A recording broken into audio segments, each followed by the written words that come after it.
I wasn't always in this industry. I professionally modeled TV shows, music videos, and I was looking for ways to make a little extra money. Came across this article on a cam model, and the rest is kind of history.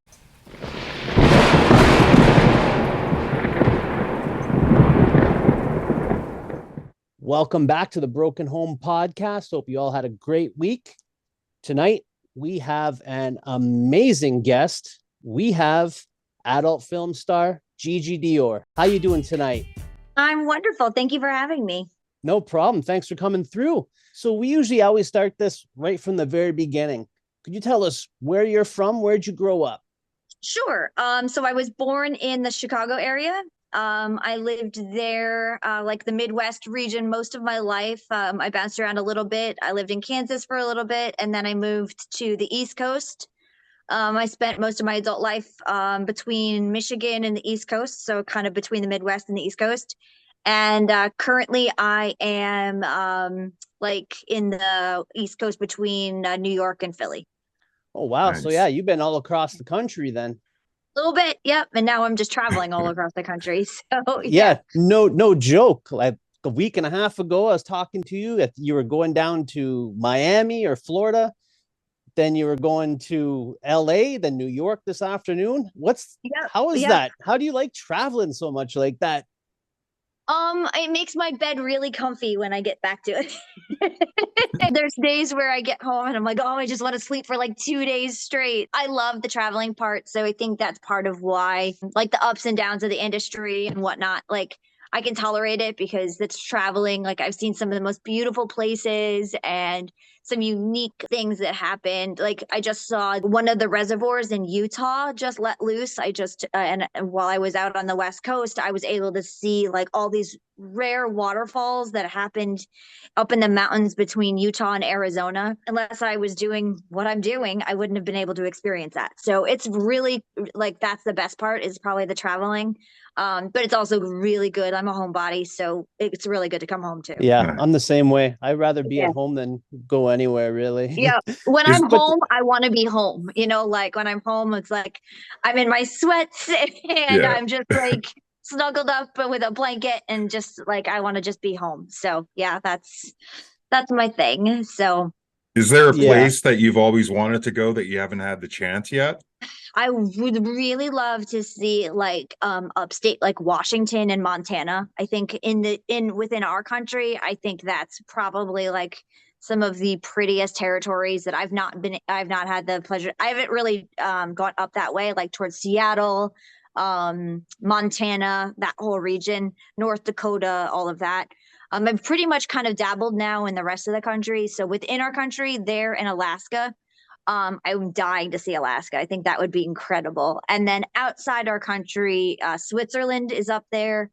I would love to see where my family's from in Germany. And then obviously Bora Bora. Bora Bora is up there, I think, on my bucket list of, oh, that would just be a dream vacation for me. It's surprising. A lot of people don't think of wanting to go to the Arctic. I used to work up in the Arctic. I was up there for a month at a time. And if it didn't take 3 days to get home, I would never have left. It's the most, like, I hate to say it, but magical. It's fucking magical up there. When the tundra starts to melt is just amazing. It's almost like a neon green with purple in it. It's just, it's just cool. Mind blowing. Yeah, it's really amazing. I was just driving through like Utah and parts of Arizona, and I didn't realize that but on the way from LA to Vegas, how beautiful the mountains were.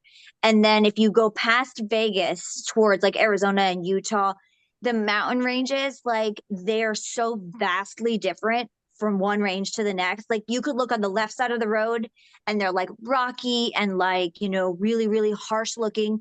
And on the right side of the road, they're like bright red and bright orange. And then there was like these plateau mountains. And then all of a sudden it was like all snow. And it was just absolutely the wildest thing. I was like, you didn't know where to look next. And I just said this on my last trip.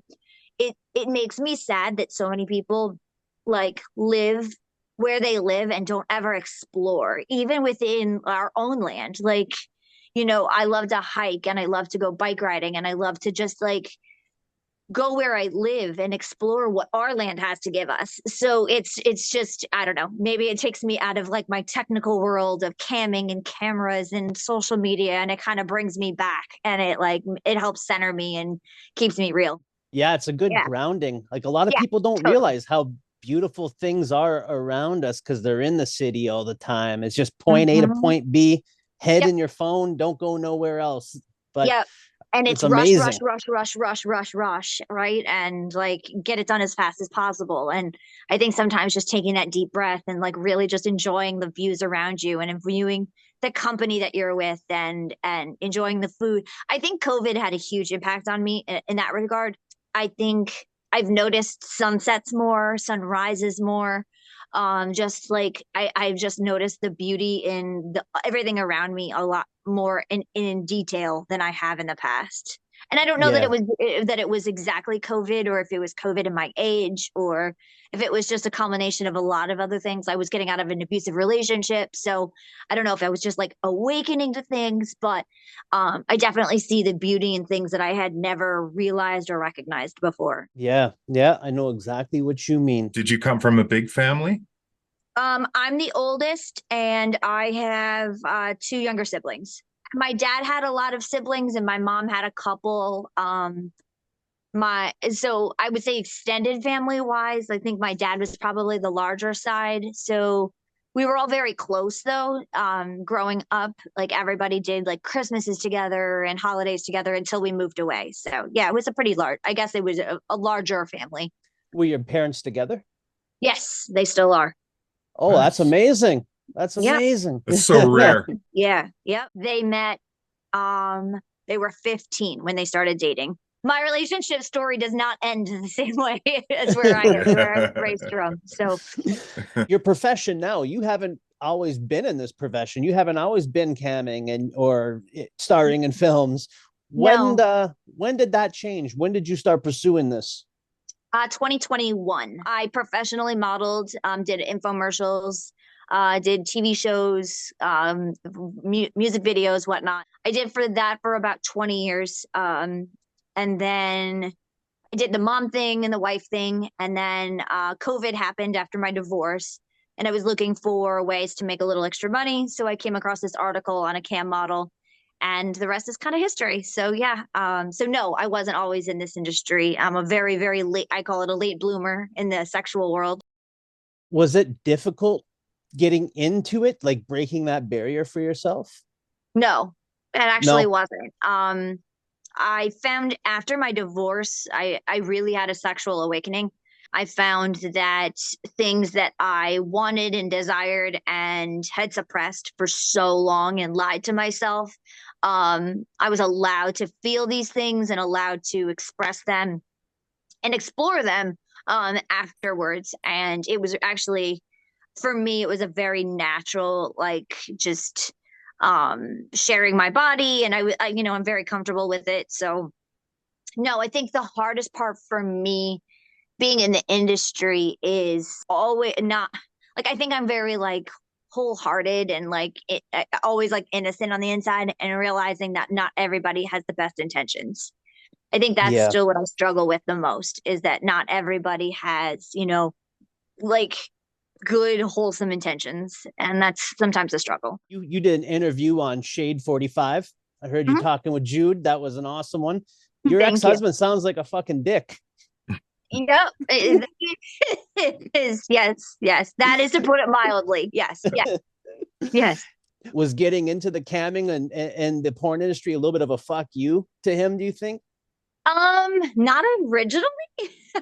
Um, but it has kind of become I guess, a way for me to take back what I feel like what he took away from me, as far as my voice and my innocence, and so much of my I don't know how to word it. Just so much of me. He took so much of me and what I thought life was, that it's kind of given me that platform to say like, no, like I do deserve better than this, and I'm going to show you, and I will be okay without you. He always said that I would never survive without him.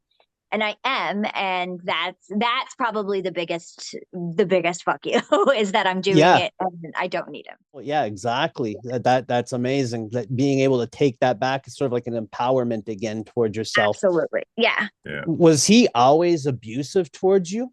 Yes. And I was very young when we got together. So I made excuses. I've always had self-esteem issues. So I always made excuses on why he did it. And, I think most abuse victims do, right? So I always made excuses. And but yes, from very, very day one, right after, it was a big cycle, right, of the love bombing, and then it was the complete narcissist circle. There was a love bombing, and then there was the gaslighting, and then there was the gray rocking. It was just a whole vicious cycle over and over and over again. And it wasn't until I took a stand and said, I'm breaking this cycle. It's not healthy for myself. It's not healthy for the kids. It's not healthy for anybody involved. That's really when I was like, I'm done here. Like, I'm done. Like, I've grown past this, and I deserve better than this. And my kids deserve to be raised better than this. Absolutely. And let me just say, you have no reason to have self-esteem issues. You're a beautiful woman. Yes. Oh, absolutely stunning. Thank you. I appreciate that. I was going to say, with like you saying that you have self-esteem issues, how difficult was it to put yourself out there on the internet where you've got trolls, you've got all different types of people, like, and how fast, and were you surprised with how quickly you were able to pick up traction when you started? So the trolls, I think I kind of took to the trolls relatively with stride, given that I had been modeling for a while. So I think, I modeled a lot before the internet, so the trolls weren't quite as loud and obvious. But I think given my abusive history, I kind of took that with stride. It's like, listen, you're entitled to your opinion. I'm not going to be everybody's cup of tea. And I think that came with age too, where I'm like, listen, like, I know I'm older to be in the industry, and I know that this is a gigantic reach and step. So the trolls, like, I got trolled yesterday on Instagram, and sometimes the comments they're laughable. It's like, it's a photo of me in a leopard shirt, and the comment doesn't even make sense with the situation. So I just kind of take that, and I'm like, listen, like, I always say, like, I can tell that I'm getting more traction the more trolls that are out there, because not everybody, the larger I get, the more trolls that are obviously going to be there, because it's just a numbers game, right? Like, the more people I'm in front of, the more the chance of somebody not liking me or feeling the need. I had a troll probably about 2 or 3 weeks ago. He was like telling me I was old and saggy, and I was a grandma, and I needed to put my grandma panties on, and blah, blah, blah, blah, blah. I completely ignored it.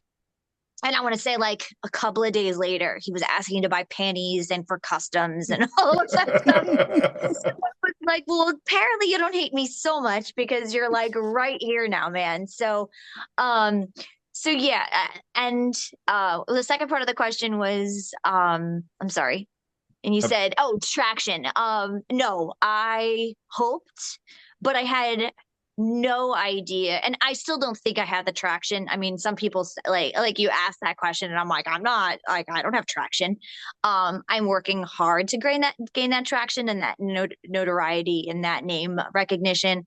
But I certainly don't, like, I don't put myself in that area where I'm like, oh, well, like, I'm catching fire yet. So it's funny to hear that that question, even. It still makes me like uncomfortable. I'm like, I don't think that. So. Well, I bet you 99.9% of the trolls are guys that can't get pussy.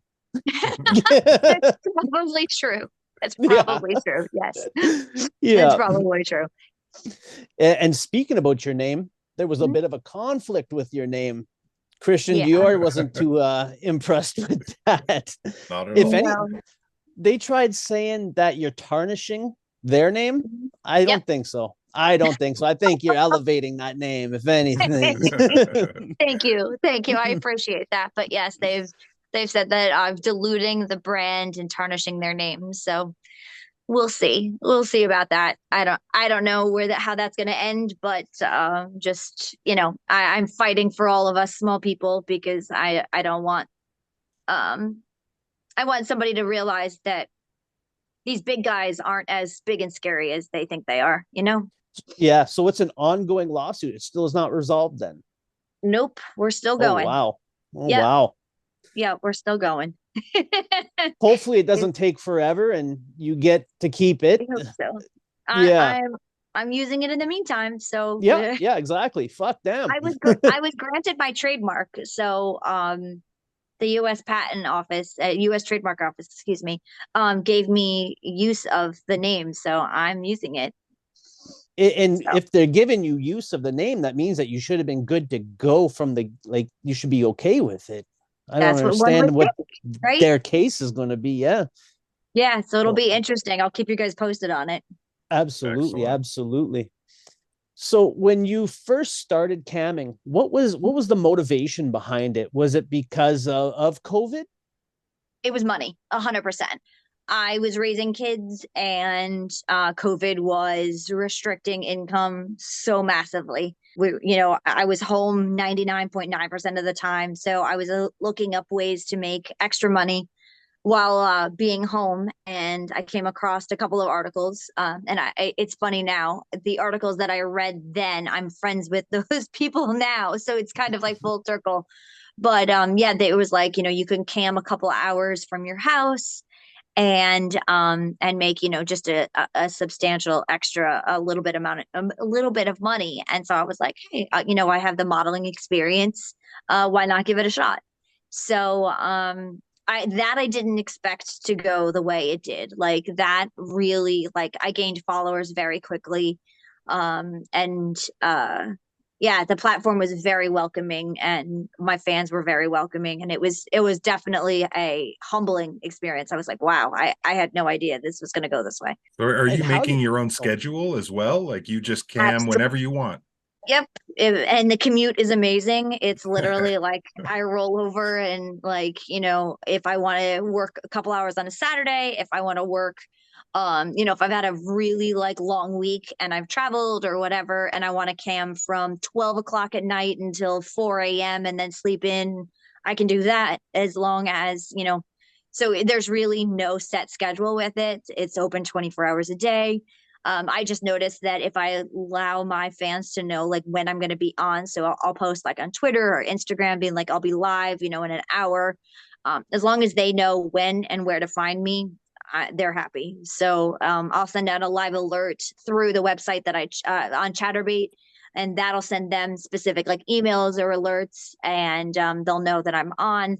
And I definitely have like my fans that are my daytime people, and I have my fans that are my nighttime people, and then I have my diehards that no matter what time I'm on, they're gonna jump on and say hi. they're Yeah, finding you? They're yep, finding you. exactly. Yep. How did you initially market yourself going in this with no experience, no followers at the time? How did you gain that traction? How did you get that? Uh, that's a good question. I would say just like that I was a MILF, and that like I just started posting photos. I went to all the exoticas really early on. And I networked really like well with other models. So I became friends with other models, and I kind of just learned the inner workings of different networks. And the more I talked, the more I would find that like this worked for one person, so I would kind of like try it.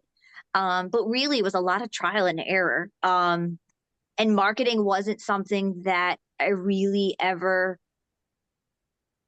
at the beginning, I really didn't think of, because it was just like I was just going to be camming, so I was just in it for the extra money.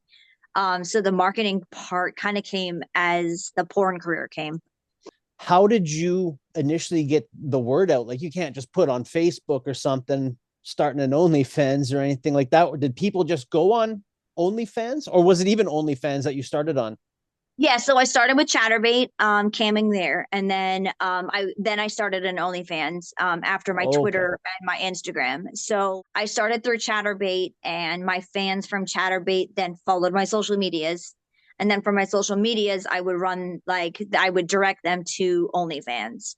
And then even on Chatterbait, sometimes they would want more customs or something a little more like specific that they were looking for. They wanted more time to talk to me or whatnot. So then I would just drive them over to OnlyFans. Like, you know, it was just one thing led to the next that led to the next. And so it was, I guess cross promoting would be probably Yeah. the best way of really explaining it is, you know, I'd be on one and I'd be cross promoting the others. And do you have a lot of like fan engagement, like crazy requests that people will send you? Like, what's the craziest request that you're like, is this a joke or is this for real? So I actually just told this story, but it's so juicy, like I have to keep telling it. So Let's hear it. My craziest request was I had a fan that came on and he wanted a custom where I wore kitchen rubber gloves and I pretended to cut him up, cook him, and eat him. So yeah.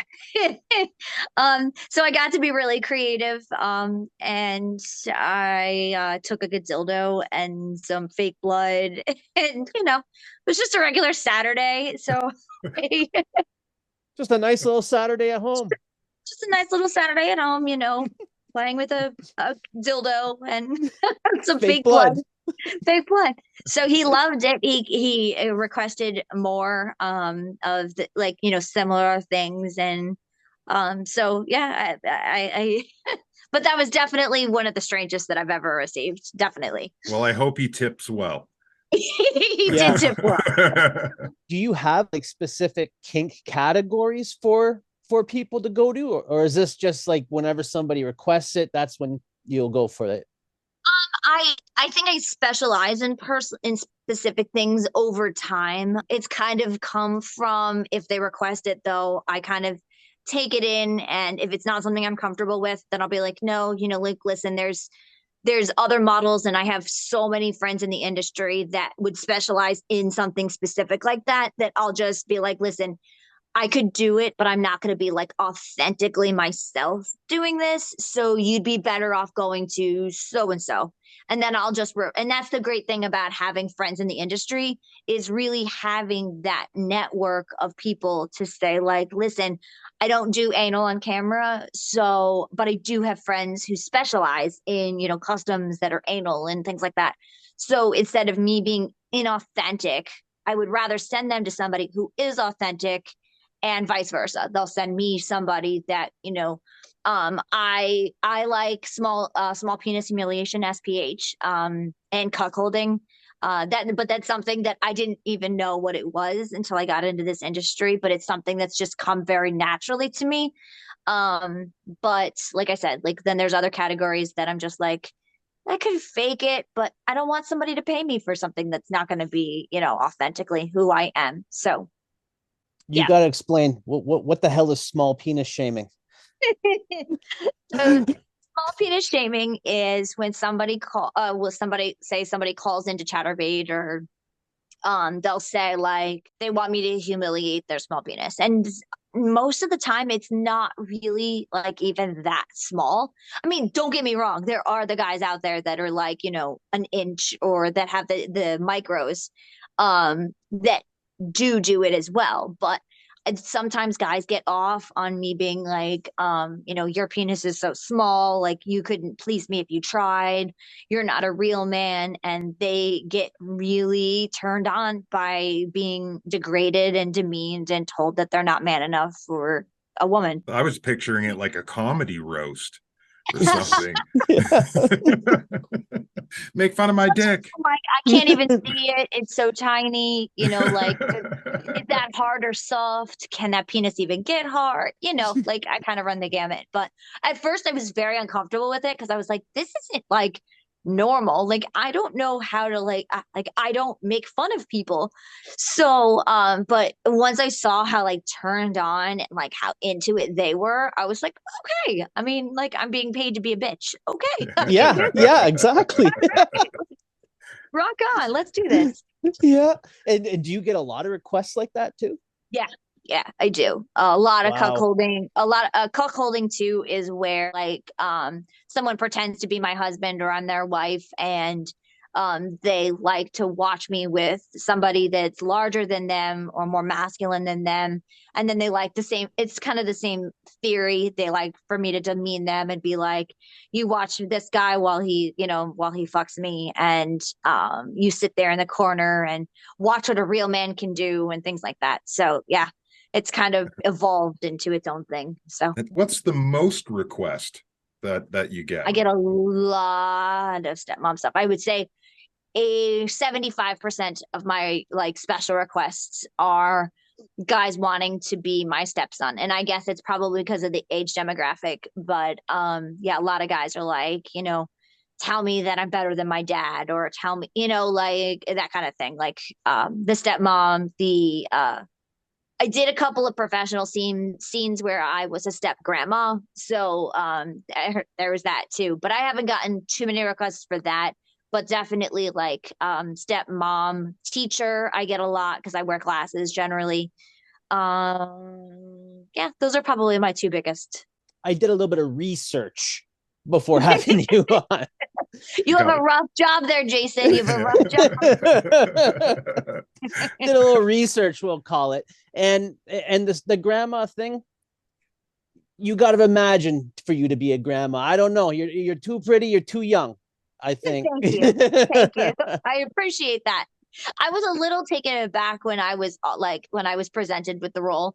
And I was like, but it was actually easy to run with because I got to really just use my imagination and just like it was all acting. So it was fun. Is most of it improv? Yeah. That's what I was just going to ask you. Okay. Yeah. Yeah.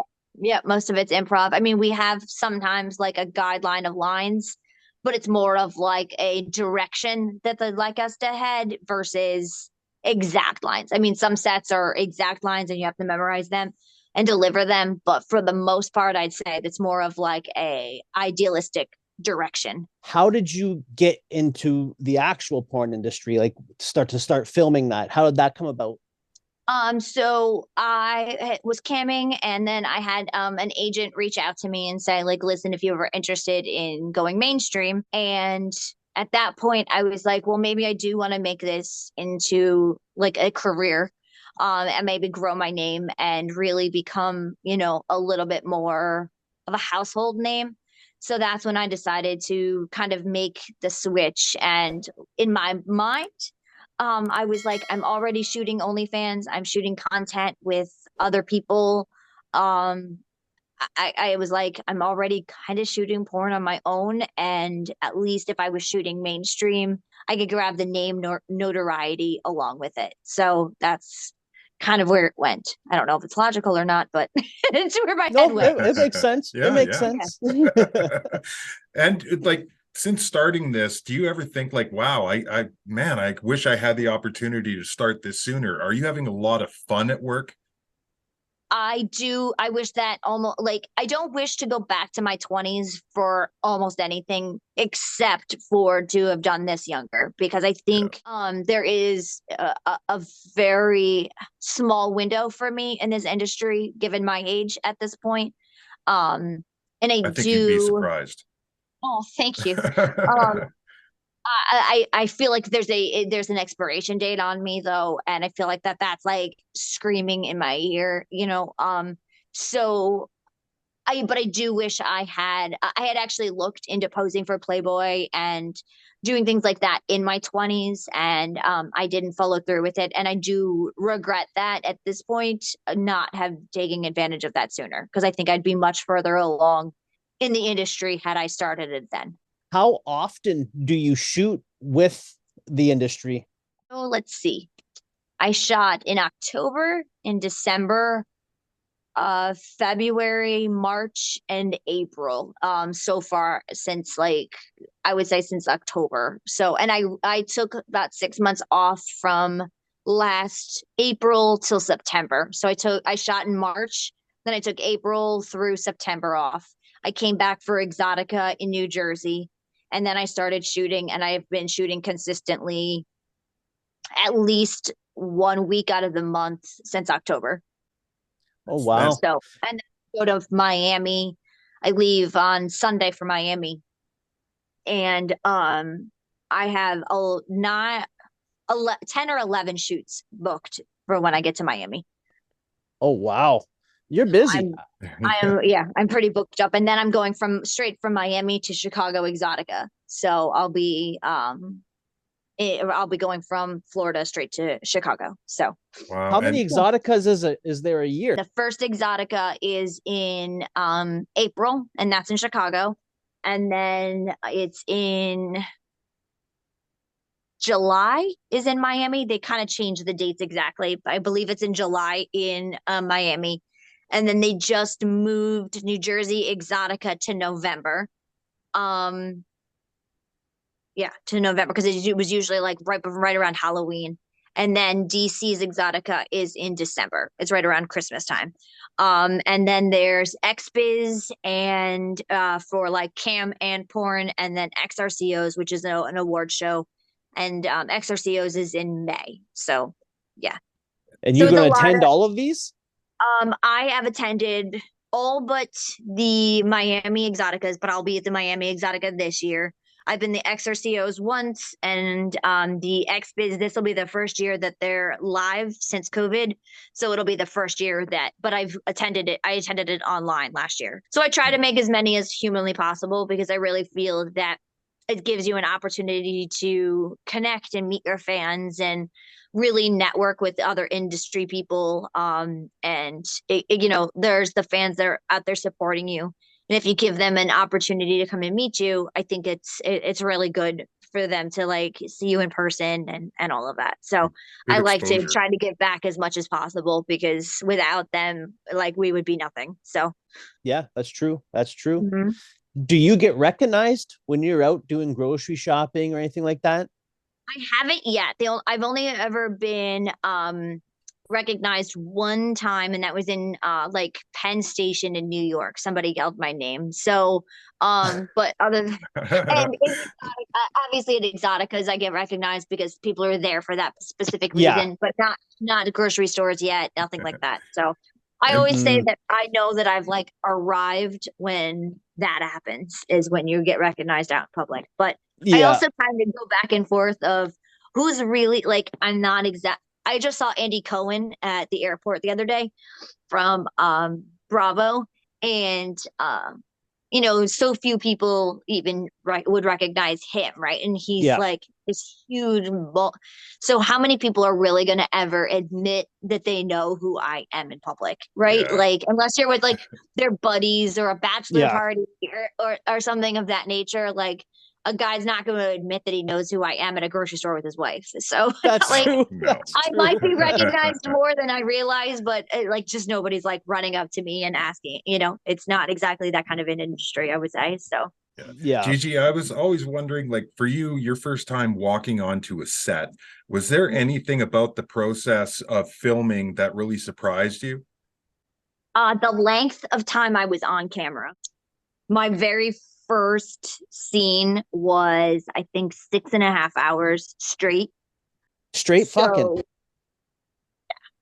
Yeah. Wow. And, it was exhausting, and it was mentally draining, and it was it was just everything, right? And you're having sex for this entire time. So it's hard to stay and feel sexy after that amount of time.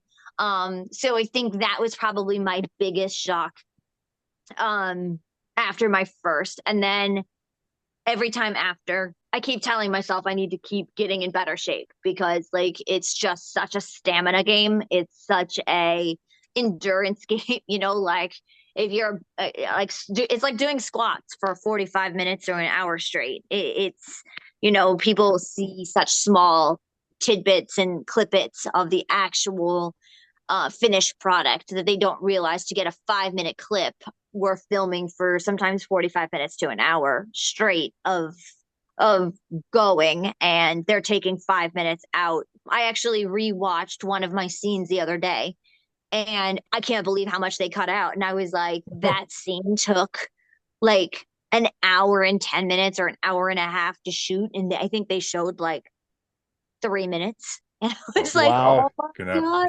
I was like, I remember my legs burning at this point and being like, you gotta push, you gotta like you're on camera, like you can't quit.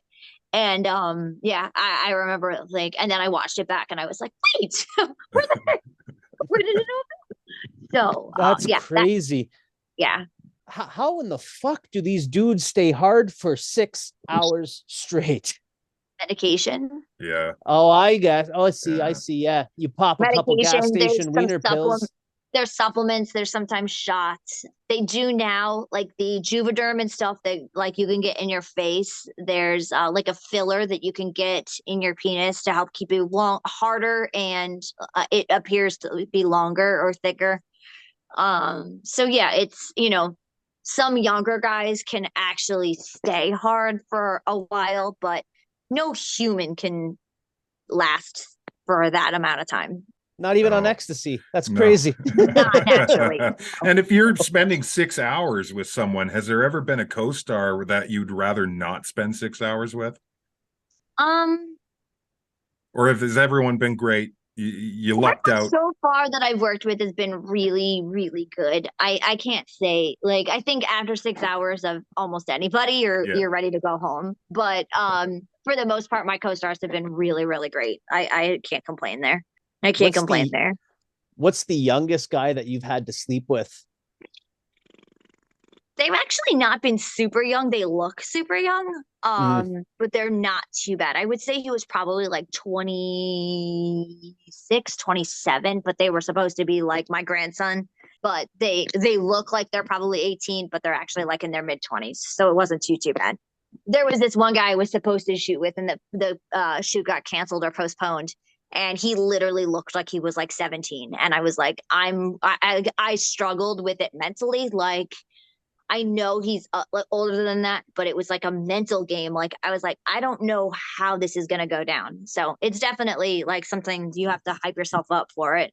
Yeah, that's for sure. I'd Yeah. imagine it would be quite the mental game, like on all levels. Like you said, 6 hours of just pure endurance in there. Right. That you got to have You some mental fortitude up there. you get hungry, like just nature takes its toll, right? Like sometimes you have to pee, some you get hungry, you get thirsty, like just like your regular body functions need Yeah.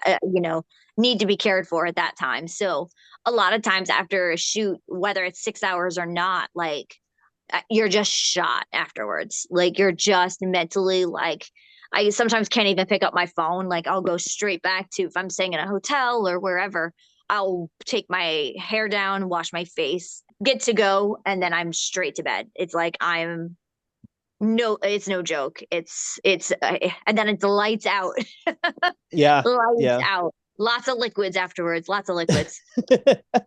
How important is STD checking in the Oh, industry? I don't think there's anything besides knowing and trusting your co-stars, but that all goes into it, right? STD testing, it's a responsibility of that we each take on going into this industry, and it's a responsibility not only for each other but for each other's personal sexual life, right? So Yep. like I have I have a responsibility for my sexual health at work, but I also have a responsibility for my sexual health personally. And if something happens at work, then I could be bringing that to my personal life as well. Yeah. So these people that are faking STD tests or cheaping out and going for the less expensive ones or not getting the full panel, they're not doing anything but harming themselves, because we eventually do bring it back to whomever is lying or whoever is cheating on these tests, and you don't get a second chance at that's not something that is held to a low standard. Like I'm entrusting that when you show up and you're showing me your test, that you're being honest, and if I find out otherwise, it's just game over. So yeah, Oh, people just think that like the porn industry is all about fucking, but there's a lot of professionalism that has to go into this then. and it's expensive. Like I just got tested 3 days ago. It was $300. So it's $300 every 14 days. So, and that's a full blood work, That's a urine sample, that's an oral swab, that's a rectal swab. Like it's a full panel, and it is expensive, and you don't make a ton of money in this industry just by shooting. So I understand why people are like stretching it and trying to make it work. But they have like QR codes now that you can scan directly from the other talent's phone. And I won't just look at test results anymore because so many people can alter those with, all these computer. If we can alter Yeah. our face on Facetune, we can alter test results, right? I won't take test results for face value. I have to scan your QR code and then have the live results show up on my phone. So that's the only way I'll do it. Because like I said, like I'm 41. I'm not looking to start getting STDs and start fucking around with my sexual health at this point in my life. It's just not worth it to me. Yeah, that's for damn sure. Did you notice after COVID came to a close or the restrictions let up that the demand for the camming declined, or did it continue? Not initially. I found that it's dwindled more with the economy than the change of the economy more than the end of COVID, because I think sex is more of like, it's more of a human nature, and it's a habit, and like possibly addictions and all that. So I think it kind of continued more after COVID, but with the decline of the economy and the people like losing their jobs and stock market and all of that, even interest rates rising and all of that, I've definitely seen a decline since that more than after COVID. I was just going to say, I wouldn't even think that there would be a decline, because like everyone's just, at some point, let's fucking check out world's oldest profession. Let's see what's out. Yeah, exactly. Right. So I think they said that like the last number I saw, Pornhub has 9 billion or 90 billion views every day. Like, yeah, Jesus. It's in the billions. It's in the billions. It's Wow. pretty remarkable. Like they're like there's very few websites that can even touch how many visits there or how many hits their site has every day. That's for fucking sure. Once you got into the industry, did you notice a decline in your own sexual needs outside of the camming and filming? Decline? No. After my divorce, I realized just what a sexual person I am. And I've had people say like, oh, like, doesn't your significant other like, poor him, like you're showing your stuff all day. And I'm like, no, like I get riled up all day on cam and then I'm ready to go like at the end of the day. So no, I have a super high sex drive, and it's also very different for me. They're very, very, very different for me. So sex on camera, whether it's camming or porn or whatnot, it's work. It's not that connection. For me, sex and making love are very different. I need that feel of the skin, and I need that eye connection, and I need that like personal connection, the kissing, and knowing that other person's body, and just that intimacy. That to me is what I crave at the end of the day, not just sex. And so that's why I've never had an issue up until this point. I've never had any issue with keeping the two separate. So it's a personal connection that you desire. Yep, exactly. I mean, honestly, you can have sex with anybody, right? Like I could go to a bar. It's Friday night. I could go to a bar tonight and pick up just about anybody, as could you guys, and take somebody home and have sex with them. But doesn't mean you're going to have intimacy. It doesn't mean you're going to have a connection, and it doesn't mean you're even going to have a good time. Like you might come, you might get off, but what does that mean? At the end of the day, I'm looking for something that's a connection and somebody that I want to spend forever with and grow old with. And sometimes that's not even sex. Sometimes that's holding each other, or just falling asleep on their shoulder. And so I will never stop craving that portion. How are you for finding a balance between your work life and your personal life? Like if you did want to go out on like a date with some guy in the future, you know, like breaching the subject about your profession. It could be a little bit intimidating for some guys, you know. Like have you put any thought into that, or it's just you're just enjoying yourself and make that money? I'm a bit of a workaholic at the moment. I am in a relationship, so he's very like he's my biggest supporter, he's my biggest advocate, um he's my biggest fan, and he's my biggest critic, right? So like across the board, I know that no matter what, he'll be honest with me, whether I sometimes you don't always like it, but you know, there's that one person in your world that you know that you can go to for the God's honest truth, no matter what. Again, that's intimacy to me. So he's known what I've done, like, and he knows what I do, and it's not always easy, you know, like there's definitely there comes with work, it comes with dedication on both ends.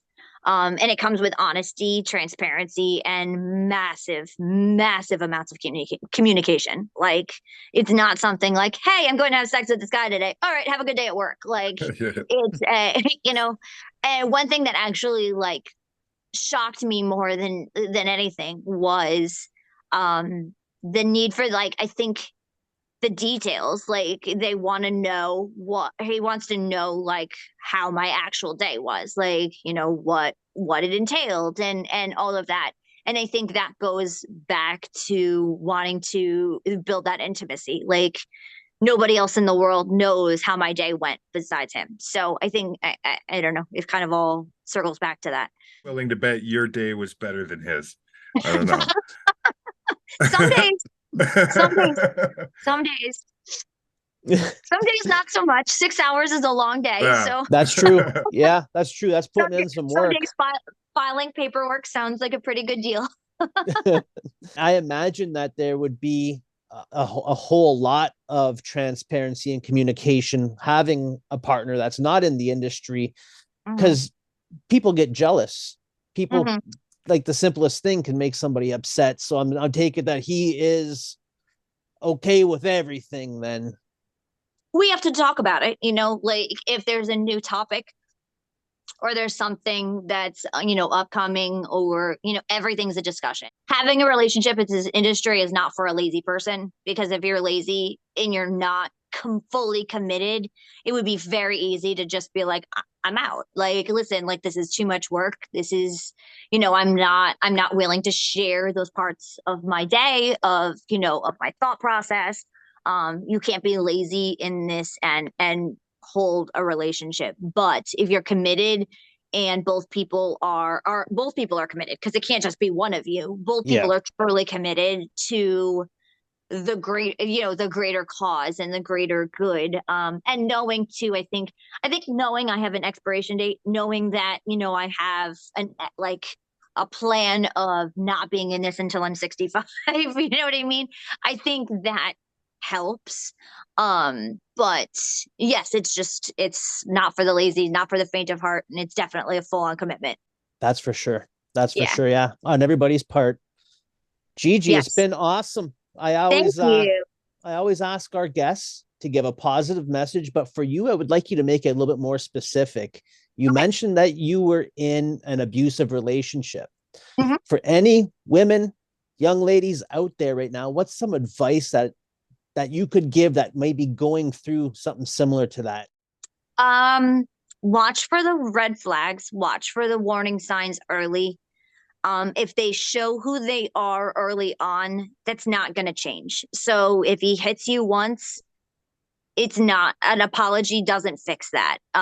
It's going to happen again. Watch for controlling behaviors.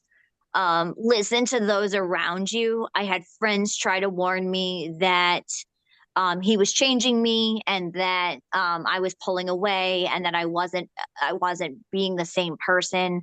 I was changing my likes and everything towards his. And that was just the controlling behavior. The other thing I am a huge advocate for is making sure you're dating within your age range.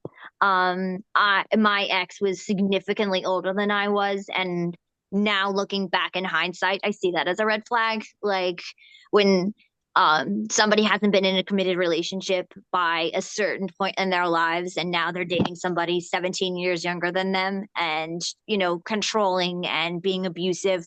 Listen to the warning signs, and definitely listen to your gut, because we, as women, we have that instinct, and we have that gut feeling, and it's really important not to ignore those gut reactions and those gut feelings, because they're there for a reason. And I fully believe we're born with those for a very, very specific reason. And you can't explain those away. So if you wouldn't want your little girl living with this person, then you should be getting out of that relationship.